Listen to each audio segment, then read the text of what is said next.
True Crime South Africa is published in conjunction with Arena Holdings, publishers of Times Live, Business Live, Sowetan Live, and others. The opinions expressed in this podcast do not necessarily represent the views of Arena Holdings and its affiliates. A woman gives birth to a baby boy. 5 days later, she disappears. 5 years later, her sister receives a message that will set off a desperate search for the truth. Only her search will bring her more questions than answers, and soon she'll find herself questioning everything she ever knew to be true. This is True Crime South Africa. I'm Nicole Engelbrecht, and you're listening to episode 50, The Disappearance of Natasha Viljoen.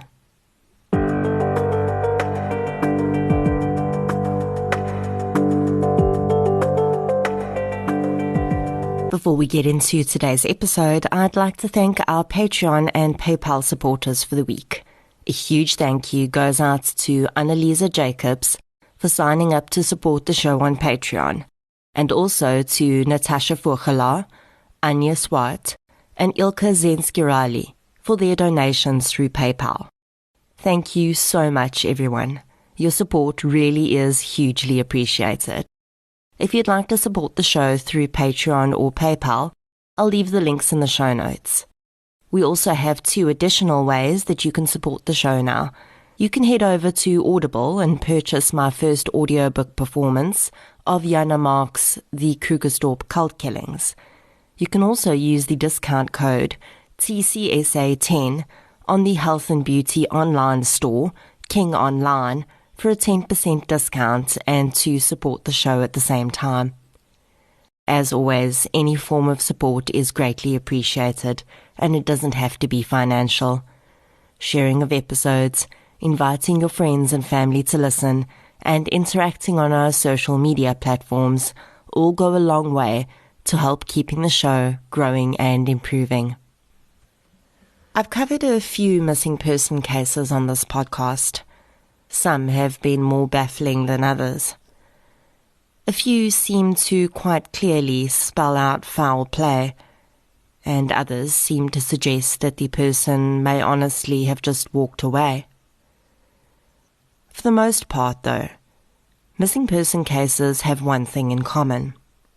When I speak to those who loved and now search for the person, I'm able to get a really clear picture about who that person was. I do this in these cases because I don't think that we always look at a missing person poster and see a person.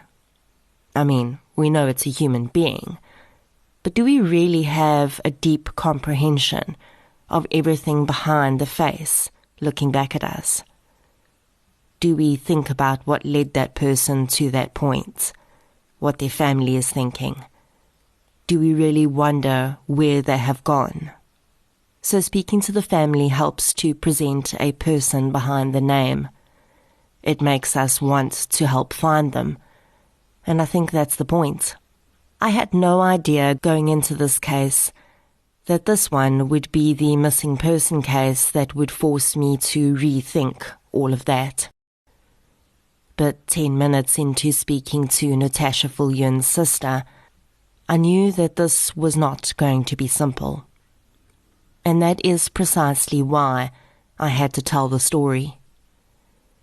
Today I'm going to ask you to reserve your judgment, to put your preconceptions aside about who does and doesn't deserve justice. Because today we aren't just going to be asking, where is Natasha Viljoen? We're also going to be asking, who is Natasha Viljoen? So let's get into episode 50, The Disappearance of Natasha Viljoen. The following episode may contain sensitive material, including descriptions of violence, sexual assault, or graphic descriptions of injuries to victims. If you feel you may be triggered by such material, please consider this before accessing our content. To access trauma counseling or services, please see the helpline information on our show notes. Natasha's case came onto my radar in several ways. I read an article in which her case, as well as that of Desiree Reed and Eugene Zane Null, were featured. And I was also told about the case by Michael Fenter of SACCW. Michael and the organisation have helped these families throughout the years in their attempts to find their loved ones. What I found quite interesting was that when I would speak to family members of Desiree and Zane after covering their cases in the podcast, they would remind me that I still needed to cover Natasha's story. Searching for a missing loved one is a lonely journey. You're up against the system and often a whole lot of people that don't want you to be digging. Many of these family members are separated from the place where their loved one went missing by many thousands of kilometers. So the fact that they're looking out for each other is pretty awesome. The common denominator in these three cases is that it had been a sibling that was searching for the missing person. And in Natasha's case, it's no different. Her sister Luann lives in Canada, and I chatted to her over WhatsApp, and we scheduled a Zoom call too. I also then had the pleasure of talking to Natasha's daughter, Viljoen. You'll hear from both Luann and Viljoen in this episode, and I think that what they have to say really adds colour to the story. Natasha Viljoen was born on the 3rd of February 1975. When she, Luann and their brother were still quite young, their parents divorced. Their father, an ex-policeman, now lives in Cape Town, and their mother lives near Lydenburg. The dynamics of every family are different, and I could tell up front when I started speaking to Luann that she was uncomfortable about this aspect of the story, probably because she felt that people might judge her or her sister for the dynamics of their family. I'll get into this more later. When I spoke to Luann, I asked her to recall some of her childhood with her sister. This is what she had to say. This little book that I have, I took pictures and I just posted in it, and it's all pictures of when we were, young and playing with our dolls. We would come from school and we would climb in the apricot. We had an apricot tree, and we would just climb in the tree and just sit there and eat apricots till we stuffed. And she made friends so easily. I would be the shy one, and Natasha's younger than me, so she would just make friends, and then I would just, walk in and then start playing with them. Everyone loved her. She was very sociable. She's in a room, everyone would like to talk to her. She's beautiful. And she just had the sparkling personality. In describing her sister, Luann also really explains the dynamics between Natasha and her family a bit better. Natasha comes across as a person that was always on the move. The words spontaneous and impulsive come to mind. Natasha was pretty much the type of person that didn't want to be in one place for too long, and she never was. Tasha was very much a free spirit. She would be in and out of your life like she pleased to. She would change her phone numbers. She would move around. She got bored with her job very quickly. Natasha met Francois Viljoen when they were both in their early 20s. She fell pregnant with her daughter Viljoen when she was 21, and Luann recalls that she was about 3 months pregnant at their wedding. You will hear Viljoen describe her father as one of the kindest people she knows, and it seems that he must have realized pretty early on that Natasha was not at a place in her life where she could commit to a marriage.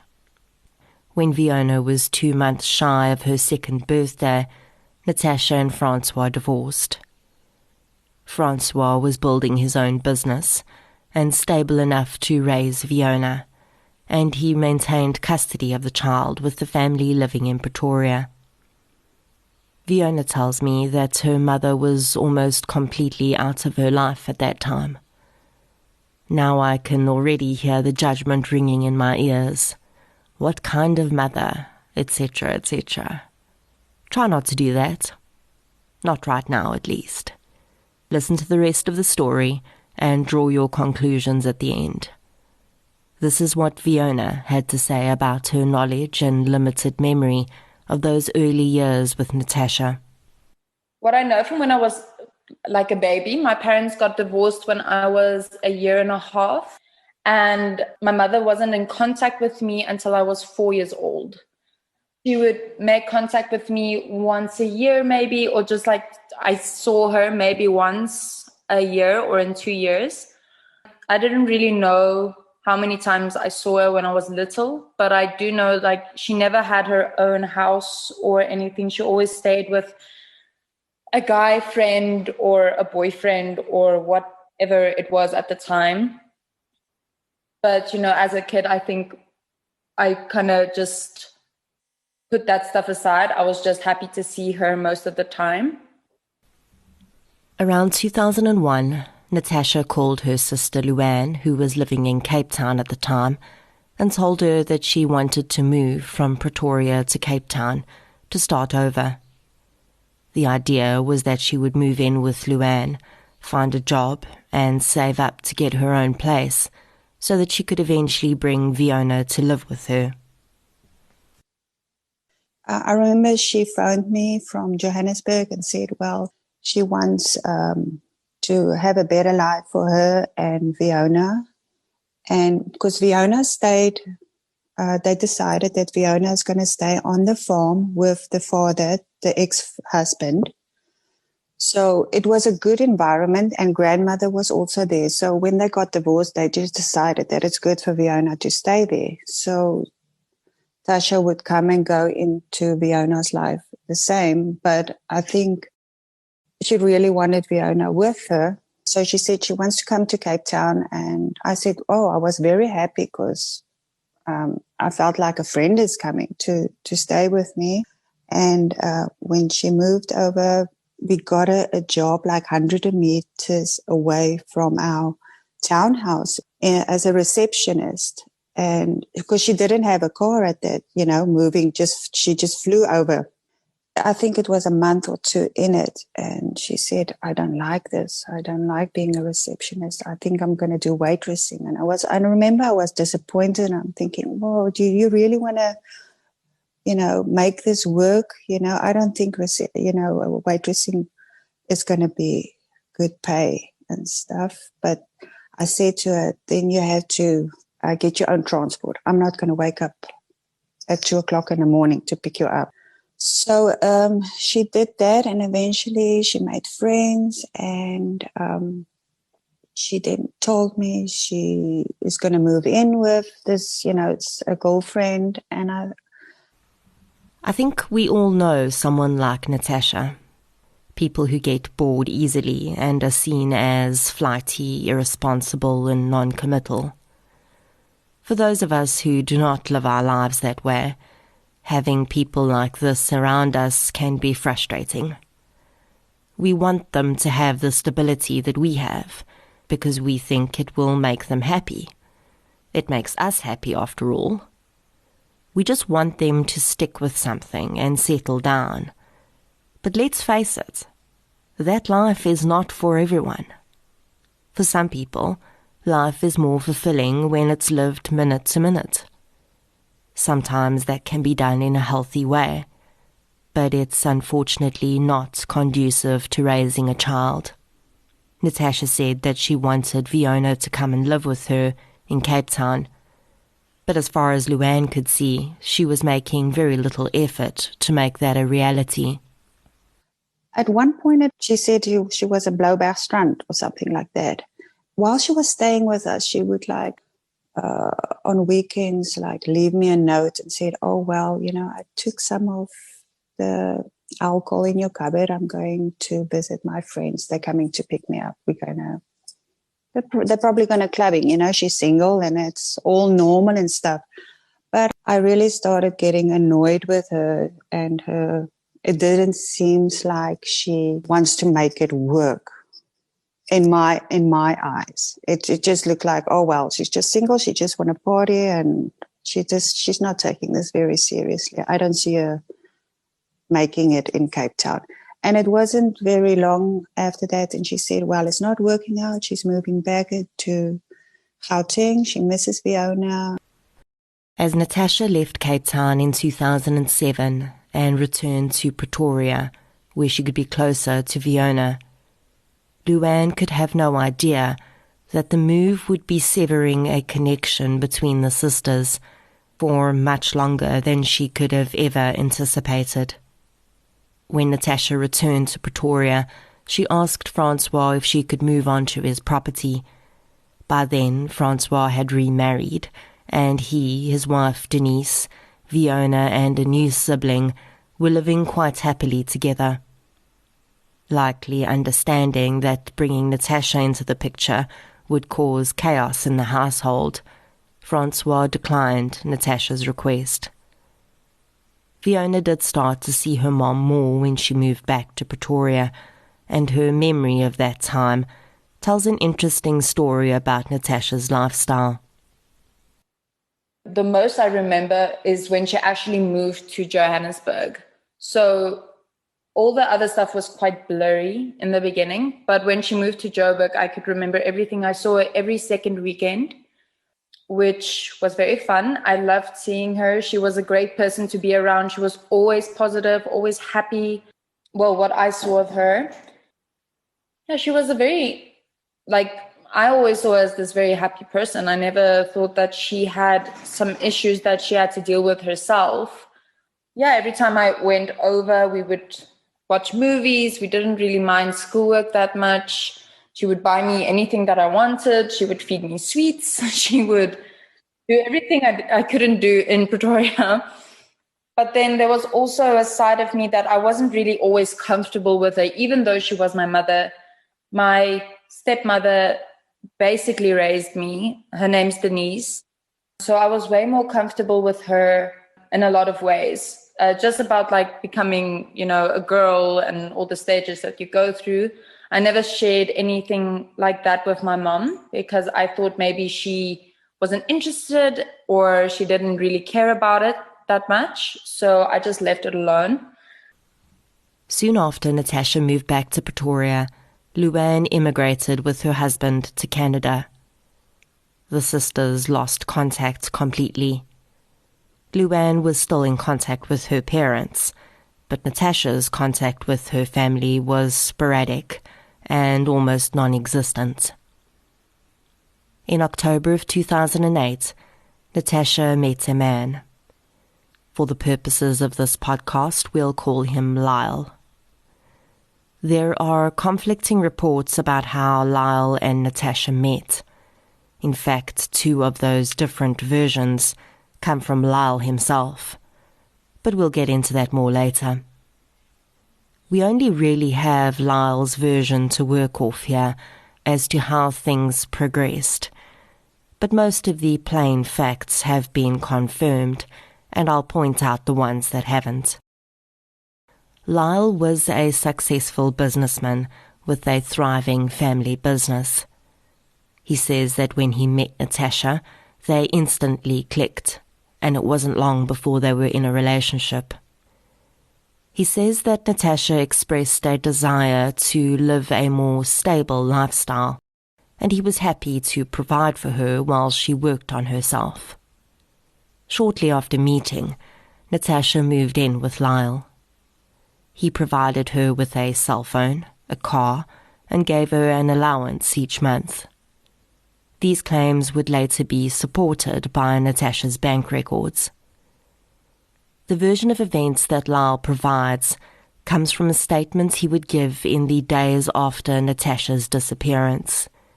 Viljoen, however, is also able to provide some background to what could have happened during that time. She started visiting her mother and Lyle every second weekend.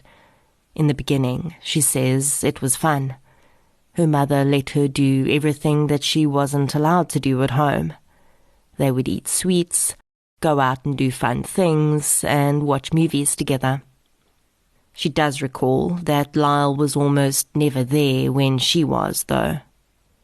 He would come home late at night, or simply stay away for most of the weekend when she was there. For the most part, Viljoen really enjoyed visiting with Natasha, but then things started to change. In October 2009, when she and Lyle had been together for a year, Natasha discovered that she was pregnant.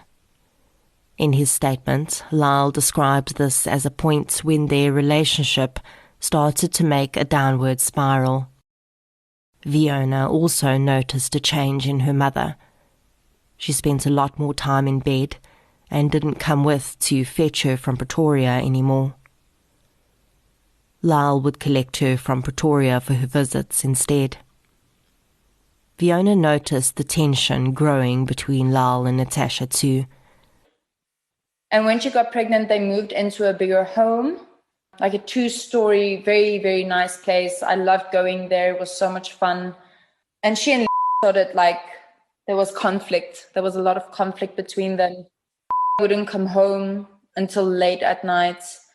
He would not even like pitch for the entire weekend when I was there. He would just continuously give my mom money so that we can go have a good time. And she had her own car. She drove a Mercedes that he bought for her. While she was pregnant, I started thinking like something was wrong. Like something is funny with her. Like she smelled like smoke all the time. Her chest was blue. It was very weird. And I always asked her like, are you smoking while you're pregnant? Because that's not a good thing for the baby. And I was like grade 6 years, so I didn't really know what was going on. I was just like asking her general questions, and she would be very offended by that. Like, how dare you think that I smoke while I'm pregnant? Do you think I'm going to kill your brother? And I'm like, no, not at all. I'm just wondering. She stopped doing things with me while I visited. I only thought it was because she was pregnant, but she was very depressed. She didn't get out of bed that much. On the 25th of May 2010, Natasha gave birth to her son. Viljoen recalls the day and how she was picked up by Lyle to go and see her mom in hospital. When I was in grade 7, she gave birth to my baby brother, but I saw her in the hospital. Leo picked me up at school, and then I went over to see her, and she was very out of it. So she was full of drugs and still very woozy, very tired and everything. But she told me like she loves me so much, and she can't believe she just gave me a brother, and she's so happy. This is like the happiest she's ever been, and she can't wait to be a family, and she can't wait for me to move in with her and their family.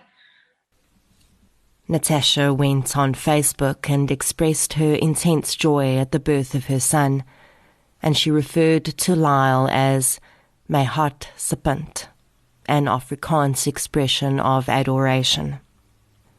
Natasha was over the moon. Perhaps she saw this as a way to start over, and where she had failed to be the mother she wanted to be to Viljoen and missed out on so much, perhaps she thought she could correct those mistakes with this new baby. Viljoen went home that night with a warmth in her heart. She'd never seen Natasha so happy, and she looked forward to watching her little brother grow up and have a family unit in Lyle, Natasha, and the baby. Viljoen had started seeing a therapist during the time that her mother came back into her life. Understandably, there were issues that she had to deal with that related to abandonment and all of the difficulties of having Natasha coming in and out of her life. She recalls the day about a month after her mother had given birth, when she'd been in her therapist's office and received some unbelievable news. I went to my therapist. I saw a therapist weekly at that point. The therapist asked me, do I think like my mom's still there in Johannesburg with my brother? And I said, yes, of course. She's just really, really busy and she can't call me or WhatsApp me. Like she hasn't been in contact with me. So I thought she was just very busy with, my brother. And then my therapist called in my dad and my stepmom, and they told me that she left. She took, I think it was 100,000 Rand out of the house, and she got into the Mercedes and she just left the house. Obviously at that point that was very devastating. Like I couldn't believe it because that's not how it sounded like what was really happening. Two versions would emerge about what happened on the 30th of May 2010 in Bedfordview at the home of Lyle and Natasha. One is that Lyle woke up in the middle of the night, hearing his son crying. He then realized that Natasha had left and that she'd taken approximately 100,000 Rand in cash from his safe. The second scenario that was relayed was that Lyle and Natasha argued. He demanded that she leave, and when she refused, he took the baby away from her while armed with a gun, left the house with the child, taking him to his parents' house for safekeeping. When he returned to the house, Natasha was gone, and she'd stolen 100,000 Rand from him. The last social media activity from Natasha was on the afternoon of the 29th of May. She posted pictures of her son with a quote that read, "He has the spirit of the sun, the moods of the moon, and the will of the wind." She tagged several friends in that post to share in her joy. Natasha Viljoen did not return to her 5-day-old son. She never made contact with Viljoen again. About a month after Natasha's disappearance, Lyle would visit Viljoen, Francois and Denise, and the adults sat and discussed the matter.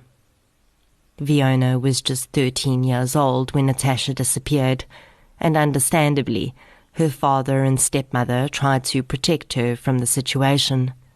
Very few of the details about what Lyle had said were shared with her at the time. When Lyle sat and discussed his relationship with Francois and Denise, a tangled web of lies seemed to emerge. Among them, Lyle says that Natasha had told him that Francois had been abusive to her during their marriage, and that he'd cheated on her with Denise. All parties involved strongly deny this, and in fact, Viljoen can attest to the fact that Francois only met Denise years after her mother left. Lyle says that Natasha had told him that both her parents were dead. They are in fact both still alive. She told him that she'd raised Viljoen from birth until the age of 10 and had only handed her over to her father at that age because she'd been financially unable to care for her. We know from Viljoen that this was not true. Then Lyle made more shocking claims. He said that from shortly before Natasha had fallen pregnant, she'd begun to physically abuse him. He mentioned several occasions on which Natasha had punched, pushed, and slapped him. Then he said that Viljoen would be able to back up his claims, because on at least one of these occasions, she'd been visiting. This is how Viljoen describes the incident. Came home in the afternoon and we were working on my room that I had with her at their house. And she stormed to their room because was in there, and she started yelling at him, asking like, where was he? Why is he only getting home now? And then I just heard like this big slap. And I panicked. I was like, what just happened? And my mother came back into my room and her lip was busted. And I was freaking out because I thought hit her. while she was pregnant. So Viljoen did not actually see the physical altercation.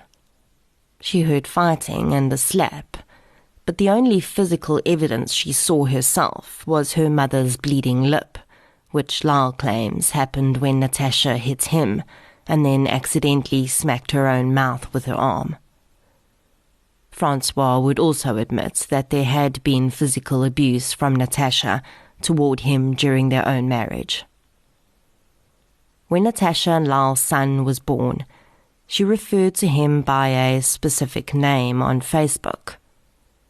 After Natasha disappeared, Lyle started to refer to his son by a different name. He also told Francois and Denise that he was going to do everything he could not to have Natasha's name on the child's birth certificate, and that he would fight for sole custody if necessary. Such a fight would not happen, though, as Natasha would never reappear. Francois and Denise believed wholeheartedly that Natasha had left of her own accord. I can understand from her history why they would initially think this. They did not report her missing.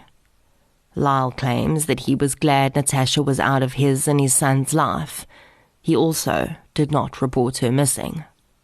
None of Natasha's friends seemed to question her whereabouts either. In Canada, Luann was living her life. She had not had contact with her sister since she'd left South Africa, and although she had phone contact with her parents, Natasha did not have contact with them at all. For 5 years, Natasha Viljoen was not reported missing.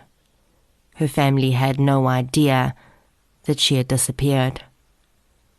And then Luann received a message from Denise, asking if she had heard from Natasha at all.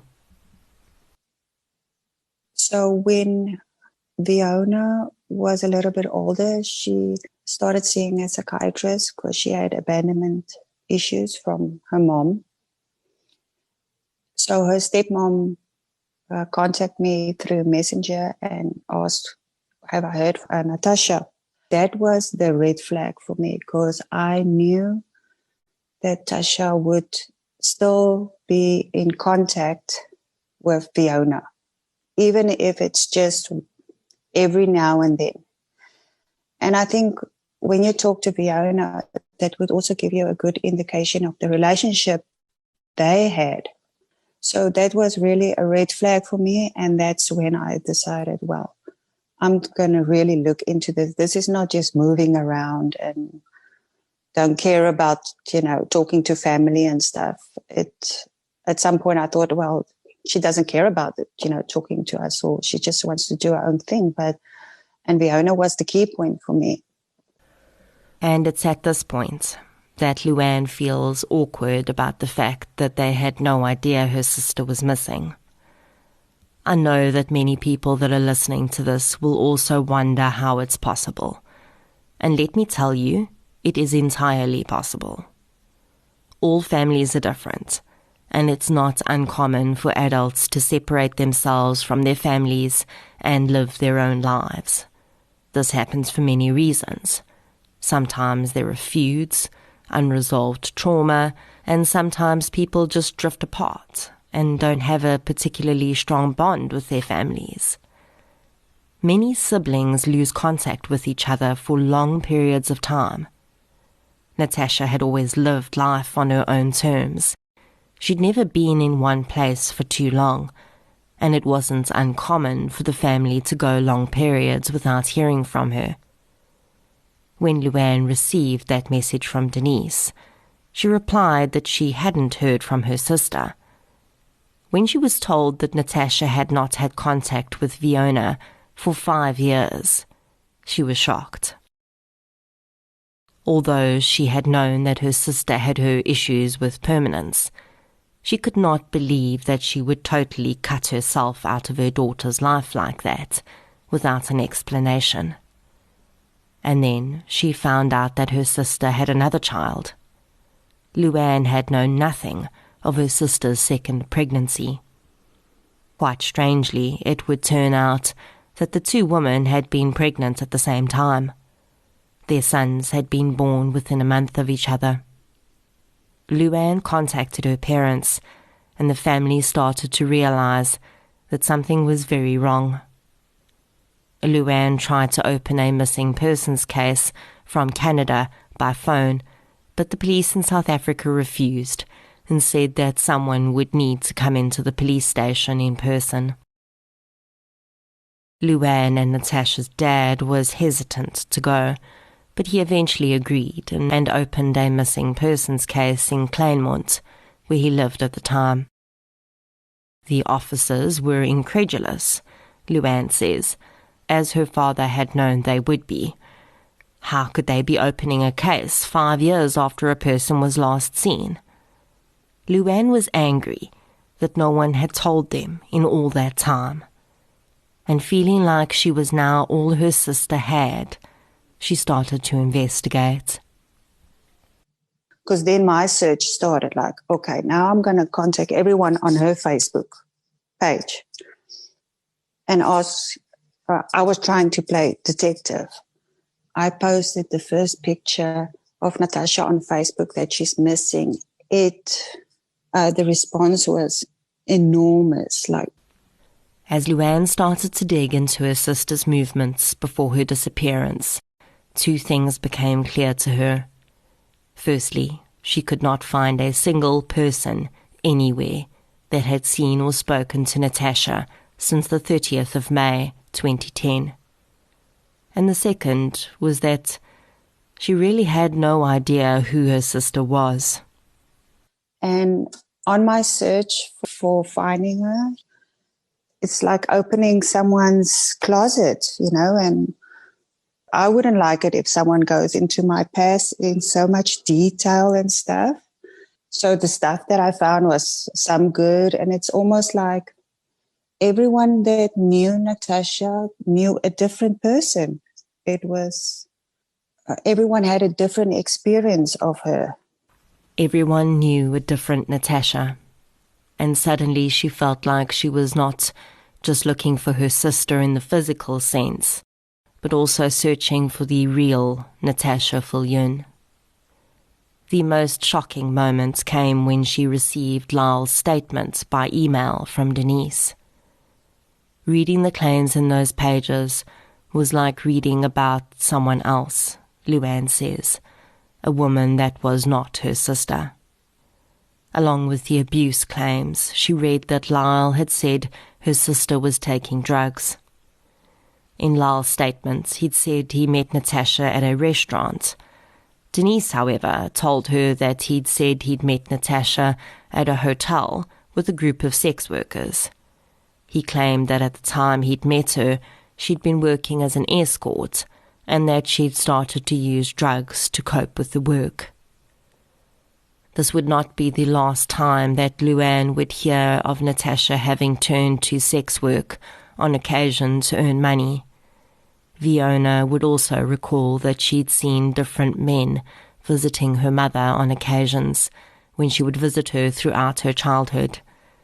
Natasha would tell her to watch television and then disappear with the men into the room and re-emerge later. The missing persons case would eventually be transferred to Bedfordview, but police seemed hesitant to investigate, considering how much time had passed since Natasha's disappearance. Viljoen did her best to investigate from her end. Her first stop was Lyle. So actually one day I decided I'm going to phone. I was so nervous. And when I talked to him, my first response was, he's very smooth.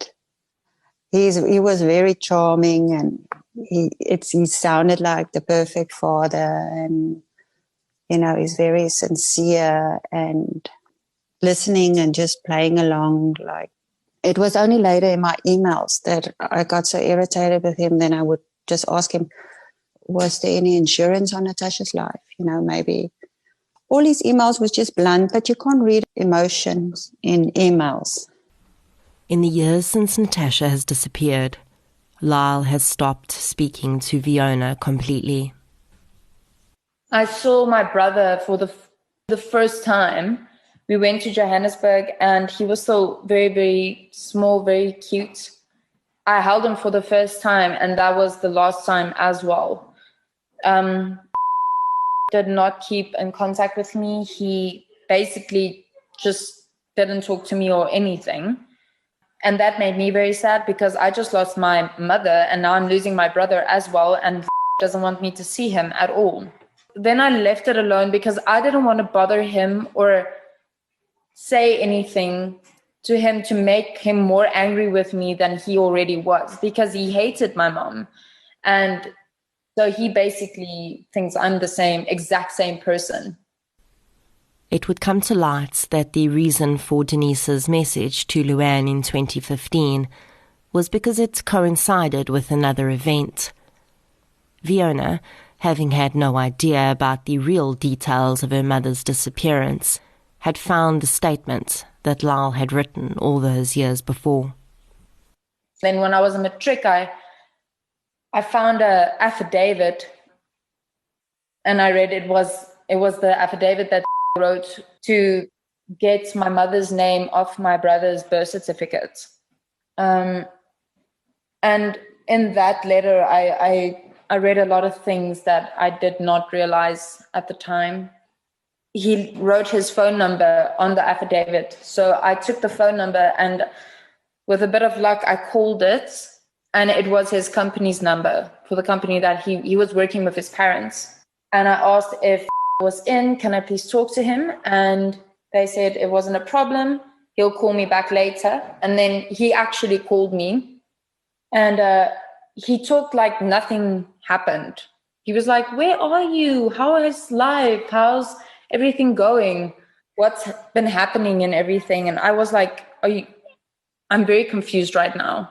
Like, you had my parents' number, you have my number. I could never get your number ever, because nobody gave it to me and nobody wanted to give it to me. But you didn't make any contact or send pictures of my brother. Like, he's like 5 years old now. Like, how did you not make any contact with me? I was very, very upset with him, but I didn't want to make him feel like I'm attacking him. So I just played nice. And I asked if I can see a few pictures of him, like my brother. And he sent me a couple. And then he sent me pictures every week for like a month. And then he just stopped again. And so I tried to contact him again. I was like, hi, how are you doing? How's everything going? And then he just didn't respond to any of my texts. He also didn't have WhatsApp, which was very weird, because at that stage, everybody had WhatsApp. So he only MMS'd me and SMS'd me. And then he just stopped responding to any of my conversations. And I had no idea where they lived.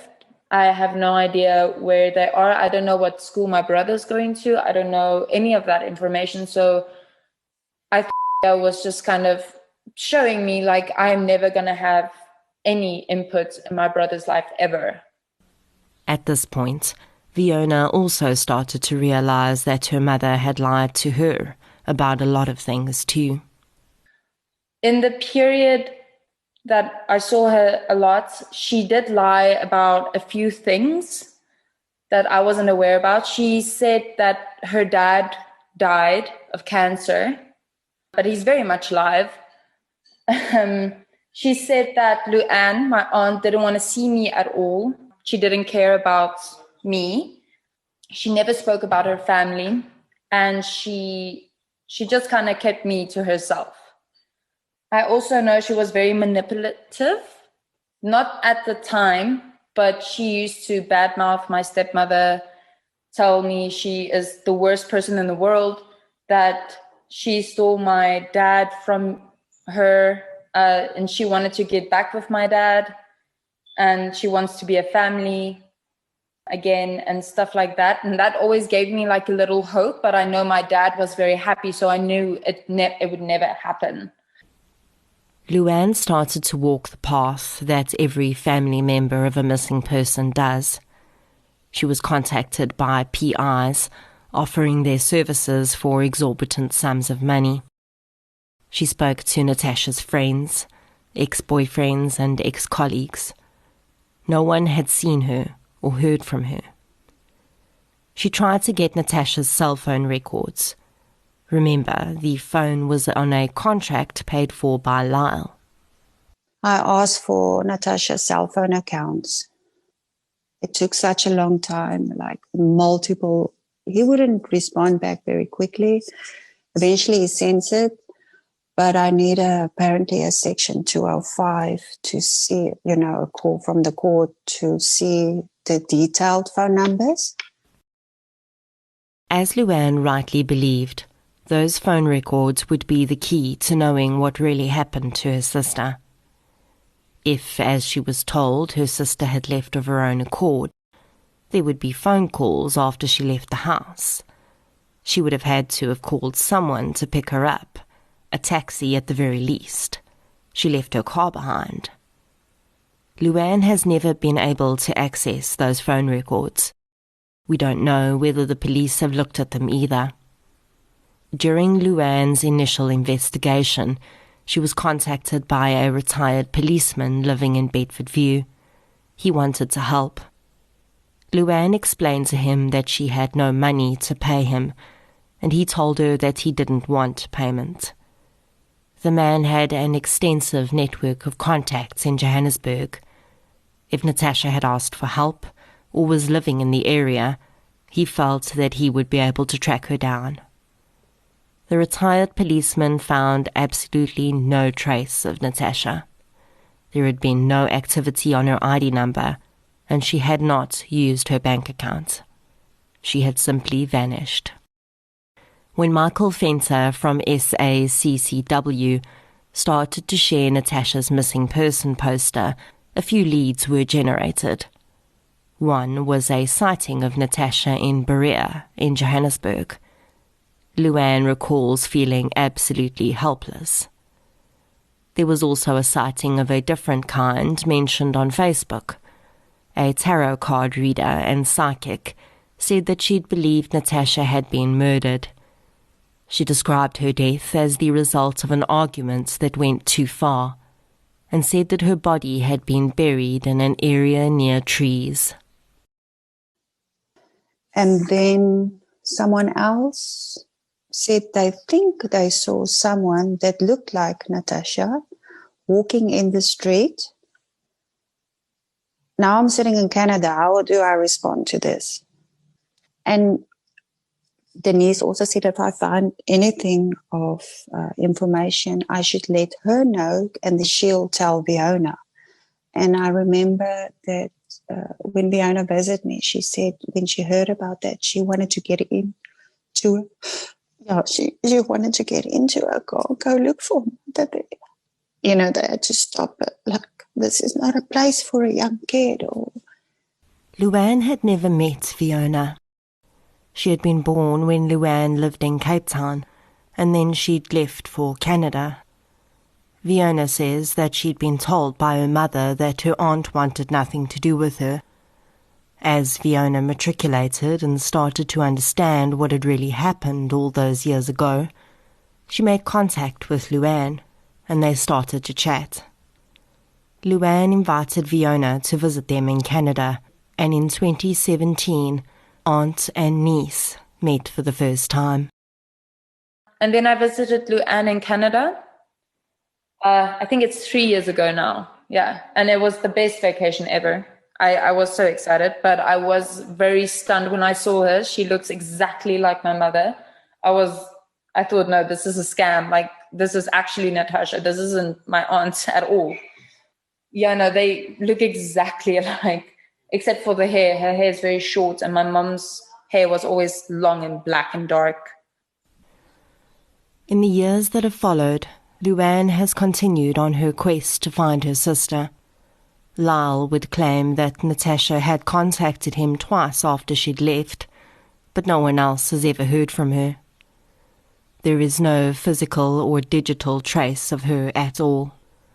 When I contacted Viljoen about covering this case, she mentioned my interest to Viljoen. Viljoen immediately asked if she could help. Viljoen is an amazingly strong and insightful young woman. I have no doubt that the counselling she received throughout her young life has helped, and she seems to have a very clear understanding of the situation. My heart breaks for her, though, because like so many families of missing people, she's stuck in a holding pattern. For her, that holding pattern is confused and difficult. My dad, he went through a lot as well. He got divorced at a very young age, and she was very abusive to him as well. So I know that abusive side that talked about was true. I know that she was also very absent at most of like when I was little, but when I visited her, she would leave me alone in the apartment while she went out. It's the bad stuff. I remember some of it, but not most of it. She was abusive to me one time as well. She hit me because I spilled some hot wax on the floor, and she just got so angry she hit me through the face, and I was so shocked, and she was shocked, and it was just, she started crying and ran away, and I was just sitting there. She would tell me things that wasn't true at all, and you could see in my grades started doing, I didn't do good at school at that time when she was there. Also, I started eating very unhealthy, and I didn't really see it that way.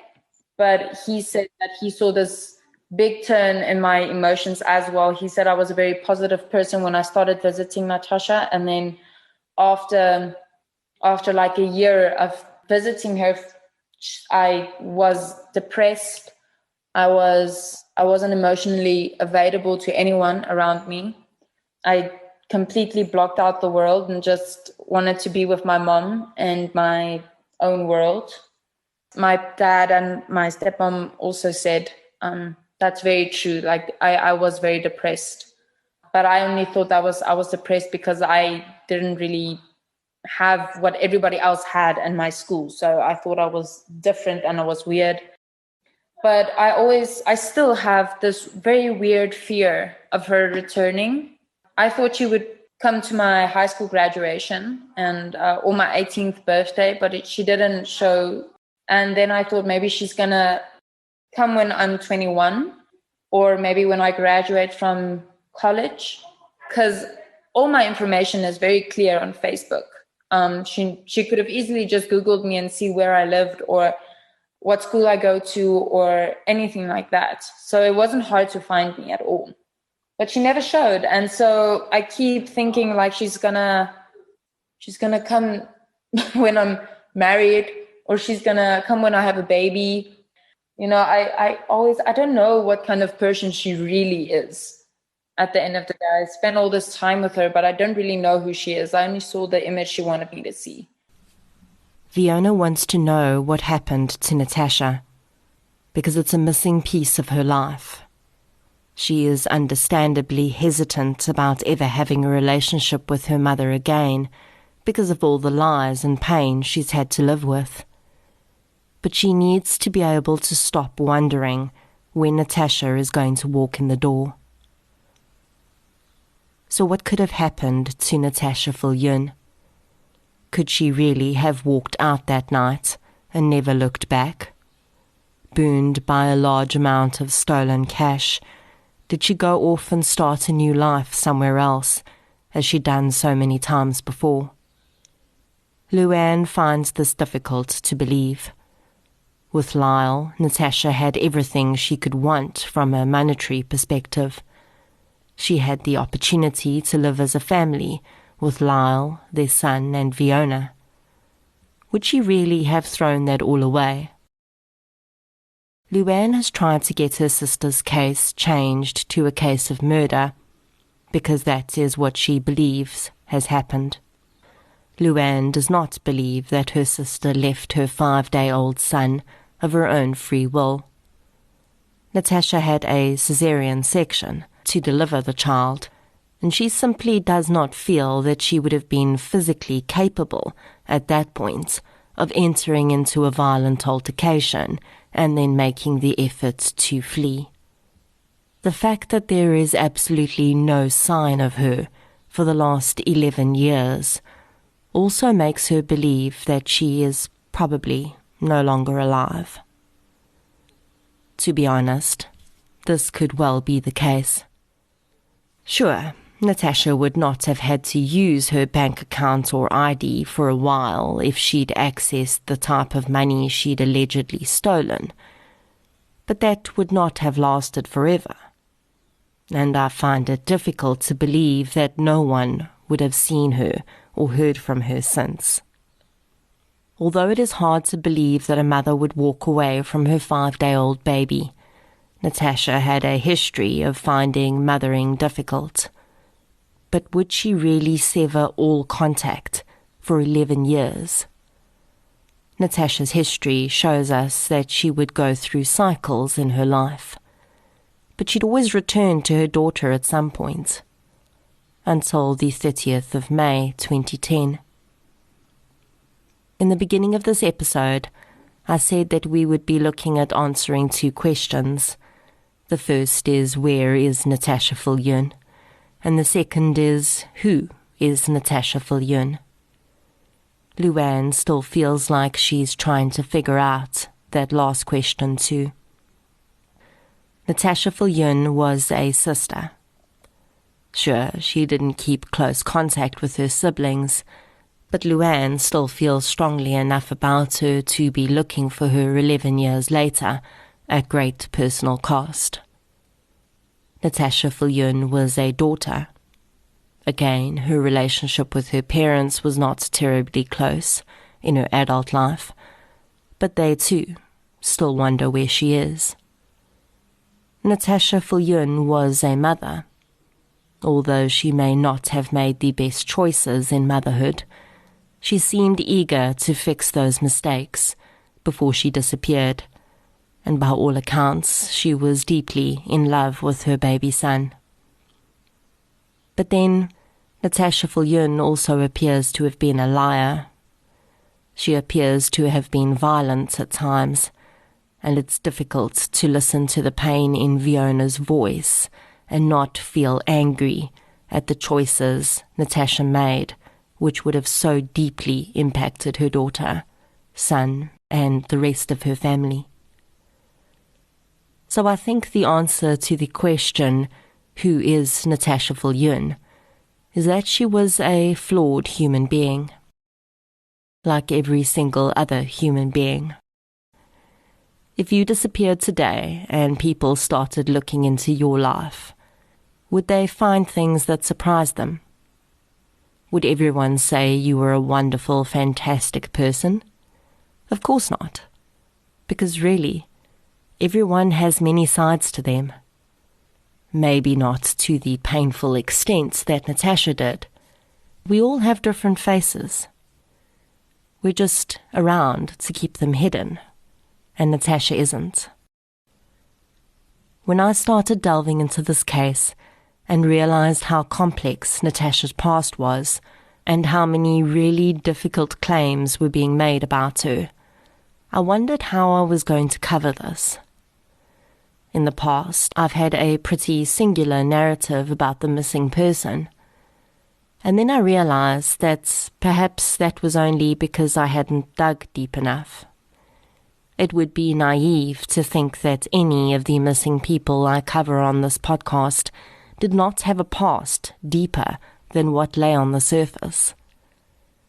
So in covering this case, I wanted to use this as an opportunity to broaden my own mind, and also hopefully get others thinking a bit more too. Because justice is not just reserved for the people we think deserve it. Justice is for everyone. Luann wants her sister back in her life. She wants to be able to catch up with her and rekindle their bond. And if that can't happen, she wants justice for her sister. Viljoen just wants to be able to stop holding her breath at every major point in her life. She wants to stop wondering when Natasha is going to walk through the door. She just wants certainty. I don't know if Natasha Viljoen is still alive. My gut makes me feel that she probably isn't. But I've learned in missing person cases that there are many possibilities about where people go when they disappear off the face of the earth. Applying Occam's razor to this case is difficult. The simplest explanation is the most likely, but which is the simplest? That Natasha was murdered, or that she walked away and has either passed away since then or is still alive out there? Just like trying to figure out who she is, figuring out where she is not that simple after all. When I think back at, if I think about Natasha, I would actually just think about Viljoen, because, there's so much in her that I can see my sister actually in Viljoen. So she's alive in Viljoen, and it's her blood, it's Viljoen is also my blood, and when someone else saw the resemblance, that was kind of special to me. Like, even if she's gone, I still have Viljoen, and that's, and we have a beautiful relationship now. We text each other, and she can't wait to come and visit again, to come and ski and snow and spend some time with us. But yeah, it's, that's one good thing that came out of this. I wish I could share it with Natasha, but I'm glad I have Viljoen. What we do know, though, is that no matter who Natasha was at certain times in her life, and no matter what she may have done, finding out the truth now is the best case scenario for everyone. And even though there seems to be no trace of her, there is one. It's just in someone's head. It's either a dark secret that someone's been keeping for 11 years, or it's just a piece of knowledge about her whereabouts. The key is getting that knowledge out of that person's head and into the hands of police. I have stopped being surprised at the apparent lack of attention to missing persons cases by the police. I understand that it is more complex a matter than any person in the public understands, but that doesn't make it any less frustrating. Viljoen should not have to desperately try and find her sister on her own, when the police could very easily do this on her behalf. She shouldn't have to apply for court orders to get her sister's phone records, or use the kind assistance of retired policemen to try and find any trace of Natasha. She shouldn't have to wonder if her sister has been buried as a Jane Doe, because it's almost impossible to use DNA to figure out if her body was taken to a morgue in South Africa in the last 11 years. We hear all the time about cold cases like this being solved, but it means that somebody has to step up. I am glad that I chose to cover this case, and I'm grateful to Viljoen and Viljoen for chatting to me. It's made me think entirely differently about missing person cases. I wanted to see if I could take a case that was not entirely clear-cut, and a person who perhaps wasn't everyone's cup of tea, and still create the same type of outcry for justice that we've seen in other cases. Natasha Viljoen was a flawed human being, and perhaps she really doesn't want to be found. But even then, we still need to find her. Because it's not just about her anymore. It's about a young lady that has battled the odds and overcome, and now deserves to know what happened to her biological mother so that she can move on with her life. And it's about a sister who sits thousands of kilometers away, feeling helpless. So if you cannot bring yourself to want to help find Natasha Viljoen, simply because she was the complex and flawed human being we all are, then please do it for Viljoen and Luann, because they deserve it. On Viljoen's Facebook page, she shares a quote that I thought was a fitting end to this episode. Things we lose have a way of coming back to us in the end, if not always, in the way we expect.